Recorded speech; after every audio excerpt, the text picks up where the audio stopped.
Hi everyone, as part of the Mixed Media Technique series where we're creating this tag book full of different background techniques, embellishment techniques, there's so much fun in here that you can be trying out for all your mixed media projects.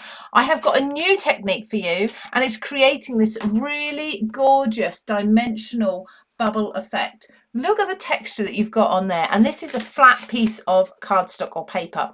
So I'm going to show you how to create this, but also how to create another version as well while we're here.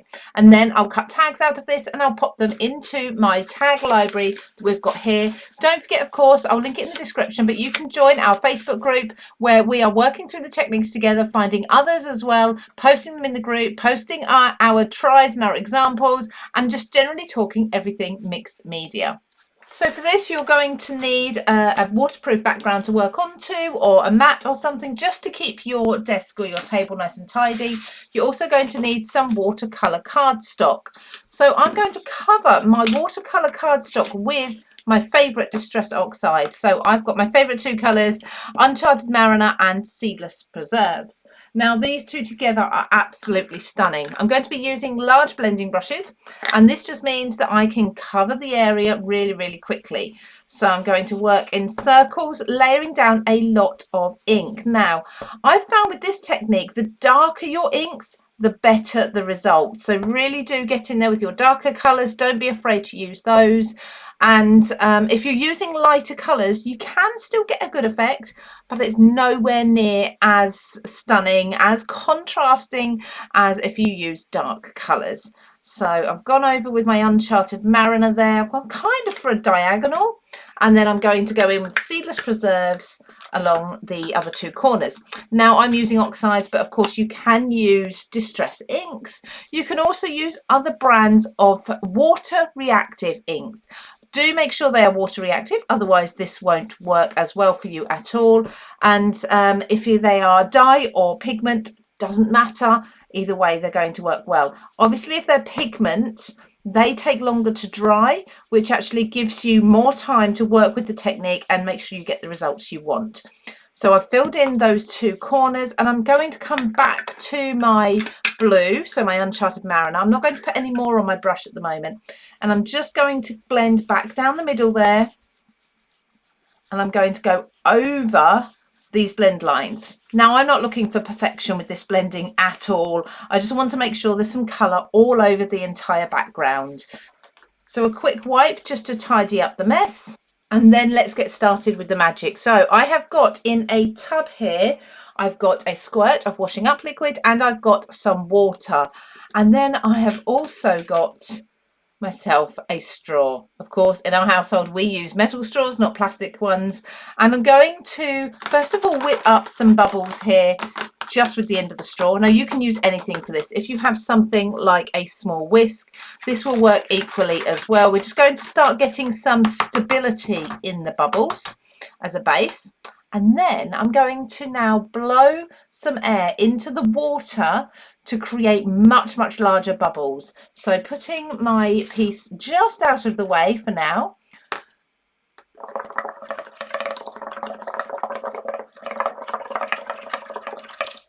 As you can see, the bubbles are really raising up. Now, this has come up about 4 or 5 inches. I'm going to keep going just for a moment until I've got lots of nice bubbles in there that we can start transferring.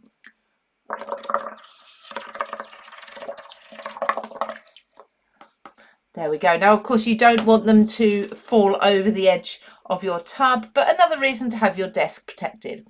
Now, before these start popping, I'm going to lay my paper down into them until we hit those more solid, much smaller bubbles down below. Lift that up and then pop that to the side. Now, don't worry if you haven't got all of your cardstock, because unless your cardstock is perfectly flat, you're going to get this happen. So some of the areas have not been touched. What I'm going to do is leave that for a minute or two to just settle. And then once I think that that's absorbed as much as it's going to, you can take a heat gun from a distance, and I'll show you that in just a moment, and just pop all of those bubbles, and then we can repeat the process. And you can repeat this as many times as you like. So a lot of the bubbles have popped now. That's been about a minute. I'm going to take my heat gun and I'm not going to put it close at all. I don't want to blow the bubbles around, but I just want the heat to pop them. So I'm going to hold it really up quite high so you can barely see it on the camera, and just turn that on, and you'll see immediately that airflow is just popping the bubbles.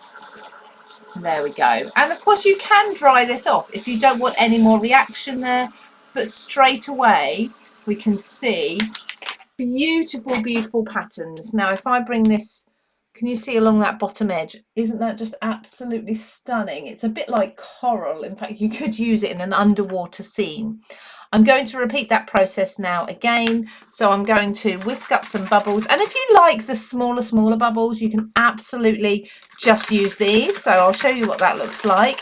You will get a better coverage as well. So make sure you're whisking that up as much as you can. I'm going to blow a few bubbles in this, not as many. There we go. And then I'm going to place this back over the top again, lowering it down very gently. You're not actually putting it into the water because the bubbles are stopping you from getting there. That is a much, much better coverage. And I'm going to leave that. The only thing I will do is where there's a gap in the bubbles, I will hold with something like a pokey tool, or as you can see, the end of a paintbrush, just hold it flat, because naturally what's going to happen is the moisture is going to cause your watercolour cardstock to start bowing and bending. So leaving that, I can see there's a big bubble there. There's a big air bubble in the middle there. If I pop that, as you can see, there's a gap. Again, I'm going to leave that. Now this is actually even more coverage than the first one we did. In fact, while it's drying, I will just show you a comparison with lighter colours that I used. So I used some blues and greens and yellows on this one, much, much paler colours than the blue and the pink that we're using here. And as you can see, you can still see the texture, but it is much less defined and it doesn't stand out half as much. Now that was only one layer though. I didn't go in with more layers. Still really nice if you want very subtle texture, but I think if you're trying this for the first time and you really want to see results, go with your darker colour inks. Now once again, I feel like this has really sort of reached as far as it's going to with absorbing into the ink and that sort of bleached effect that we're going to get.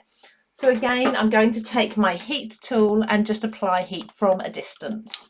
Now, if you've ever used water onto your distress inks, your distress oxides, or any water reactive inks, you'll know that as it dries, you get even more contrast. That kind of bleaching effect stands out even more, which is why here it looks much, much more obvious than it does here at the moment. But as we leave this to dry, all of this texture will brighten up and come out a lot more. But essentially, this is the effect you're going to get. But you're going to see a different texture and a different pattern every single time you do this, which is just, I love that, because you're never going to get the same background twice. Now I'm going to take this a step further and I'm going to use up the bubbles that I've been using, but we're going to add some colour. Now I've got a Distress Oxide re-inker. You can use one of these, you could use a Distress Ink re-inker, you could even use watercolour paint if you've got that, or liquid watercolours. There's so many different options. So I'm going to give this a really good shake because these have pigment in them, they do settle. I'm going to add a few drops to my water, enough to colour it. And there we go. And I'm going to give that a really good mix around the bubbles, making everything nice and pink. And of course, it doesn't have to be pink. It can be absolutely any colour you like. Now, the first amount that I put in wasn't quite enough, so I've added some more ink until this is really nice and bright. And you want to bear in mind this is watered down, so you do need quite a lot. And I'm going to blow some bubbles into it. There we go. And then once again, I'm going to place some watercolour cardstock on top of those bubbles, letting that kind of fall and settle onto them. The bubbles will protect the paper from the water. When you think there might be enough on there, doesn't matter if there's not, because as I said before, we can really repeat this as many times as we like And once again, I'm going to leave that, just let that sit. We can already see the pink that's on the white.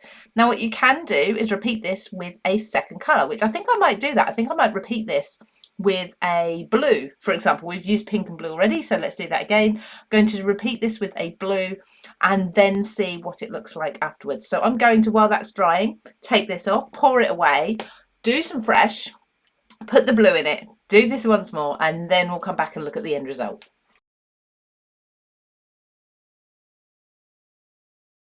As you can see with this technique, I've got much more subtle colours compared to this way, as expected, and there's less of the definition in the bubbles as well, but still I think a really lovely textured background.